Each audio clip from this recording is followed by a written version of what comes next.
En aquel tiempo Jesús se apareció a sus discípulos y les dijo: Está escrito que el Mesías tenía que padecer y había de resucitar de entre los muertos al tercer día, y que en su nombre se había de predicar a todas las naciones, comenzando por Jerusalén, la necesidad de volverse a Dios y el perdón de los pecados. Ustedes son testigos de esto. Ahora yo les voy a enviar al que mi Padre les prometió. Permanezcan pues en la ciudad hasta que reciban la fuerza de lo alto. Después salió con ellos fuera de la ciudad, hacia un lugar cercano a Betania. Levantando las manos los bendijo, y mientras los bendecía se fue apartando de ellos y elevándose al cielo. Ellos, después de adorarlo, regresaron a Jerusalén llenos de gozo, y permanecían constantemente en el templo alabando a Dios. Palabra del Señor. Se pueden sentar. El gran profeta Jorge Valdano, no es un profeta, es un exjugador del Real Madrid, dice que el fútbol es la cosa más importante dentro de las menos importantes. Y aunque yo estoy muy tentado a hablar de la gloriosa 14ª Champions que acabamos de ganar ayer, debo de omitirlo porque hoy es la fiesta de la ascensión del Señor. Y hay que reconocer que sí es más importante eso que el Madrid. Entonces, pues ni modo, aunque el Madrid es muy importante, es lo más importante de lo menos importante, pero hoy nos toca hablar de cosas más importantes que sí son importantes. Y entre los evangelistas, el que más habla de la ascensión es Lucas, que es justo el que acabamos de leer. La ascensión nos la narran Lucas y Mateo, pero Lucas la narra tanto en su evangelio como en los Hechos de los Apóstoles, que en realidad son una sola obra. Nada más que la Iglesia lo ha dividido en dos, porque el Evangelio se enfoca en Jesús y los Hechos de los Apóstoles se enfocan sobre todo en el Espíritu Santo y la fundación de la Iglesia. Y el evento que parte eso es justo la ascensión. Entonces Lucas termina su Evangelio hablando de la ascensión y empieza los Hechos de los Apóstoles hablando de la ascensión como el evento que marca el inicio de la Iglesia. Y por eso es una gran fiesta. Ahora, si queremos que en verdad sea una fiesta y que no se asemeje a un triste adiós o a una despedida, porque Jesús se ha ido, tenemos que entender la diferencia radical que hay entre una desaparición y una partida. Jesús no se fue, Jesús podemos decir que desapareció, es decir, ya no lo veían con sus ojos, pero eso no quiere decir que no estuviera ahí.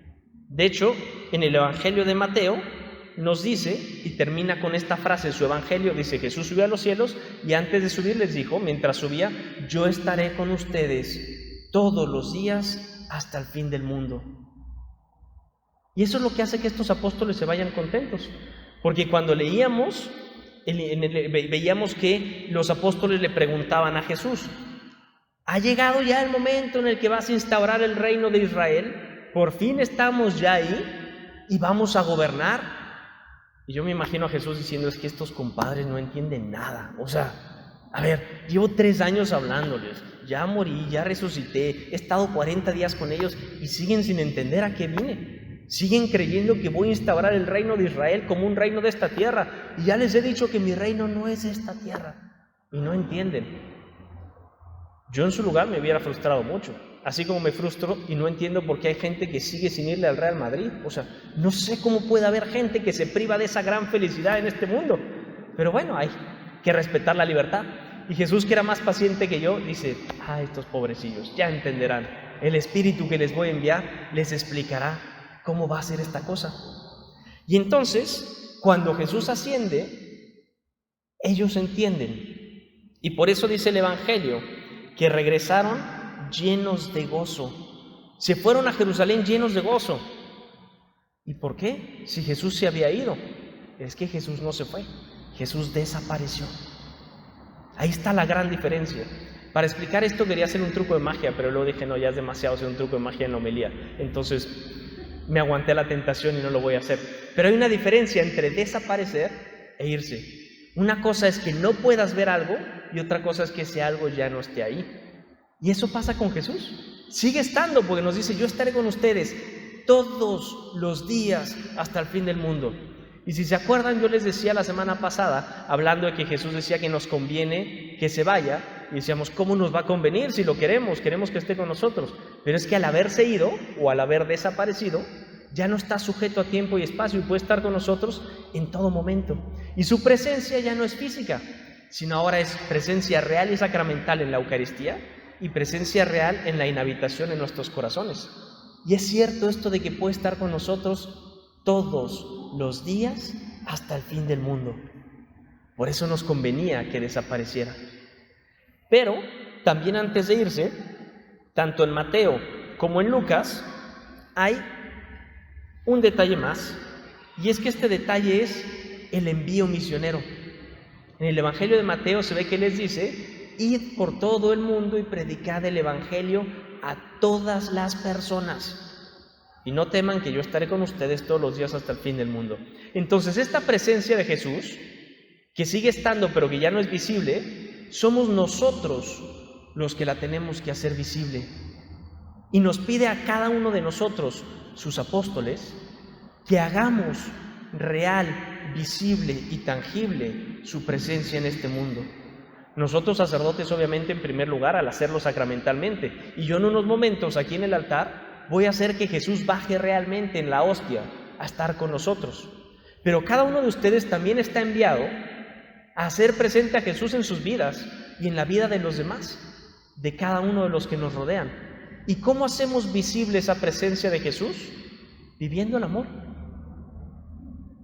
Pero solo podemos transmitir lo que nosotros tenemos y conocemos. Por eso Jesús les dice: ustedes serán mis testigos.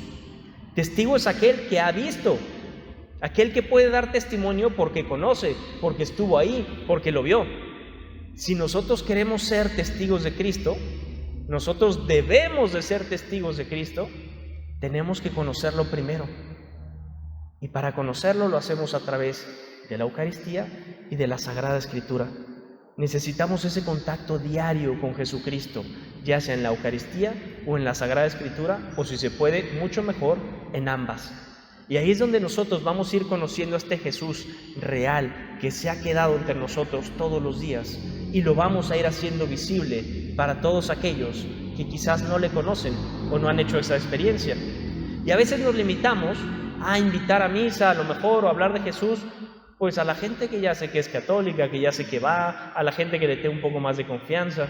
Pero Jesús no dice: vayan a sus casas y háblenle a los demás de mí. Pero dice: vayan por todo el mundo y prediquen el Evangelio a todas las personas. No nos limitemos, pues. Llevemos el testimonio del amor de Dios a todas las personas que encontramos en nuestro camino. Yo se los he dicho más de alguna vez, ¿verdad?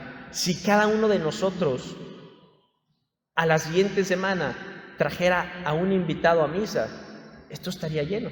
Yo entiendo que hoy esté un poco más vacío porque es fin de semana blanco y todo el mundo está festejando tanto el título del Madrid como el de la Alianza, ¿verdad? Pero algunos se alegran aquí también con el título de la Alianza. Pero esta misa debería estar, esta y todas, ¿verdad? Deberían de estar cada semana más llena. Porque nosotros vamos con este mandato de Jesús a llevar el Evangelio a las personas, a predicar el amor de Dios y a invitarlos a conocer a ese Dios que está con nosotros todos los días hasta el fin del mundo, principalmente en la Eucaristía, para después quedarse a vivir en nuestros corazones.